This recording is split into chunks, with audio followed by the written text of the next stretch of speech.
Ku kara mana karfin gwiwa sako muku shirye-shiryen mu ku danna mana wannan alama ta subscribe kana ku hada da ƙararrawar sanarwa domin ta sanar da ku da zamu ɗora zaɓen shi.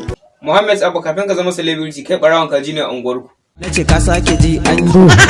Da ka zama celebrity kuma baka da aiki sai yaudarar 'yan mata. Nace ka sake ji an yi.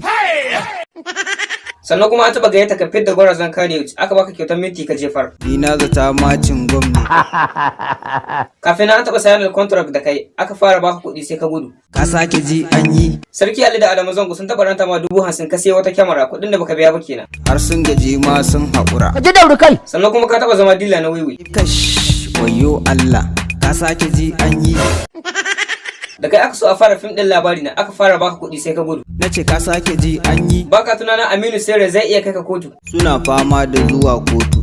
Su je su dawo su nanata. Ka taɓa soyayya da Hadiza Gabon ta baka ajiyar 100,000 tun a ranar bata ƙara ganin ka ba. Kash wayo Allah. Ka sake ji an yi. Kai ka kiyayen wallahi. A lokacin da kana Kano baka da aiki sai cin bashi. Ka sake ji an yi. Yanzu kuma gashi ka zama police. Baka tunanin waɗanda suke bin ka bashi za su iya fitowa su yi magana. Duk wanda ya yi sai in toshe shi. Ka nifa duk wannan abin da kaga ina yi saka na aka. Waye saka? Aminu Daji ne ya saka ni. Wa ni. Idan ka sake da lauran ka sai a baki. Sai na keta maka wulakanci.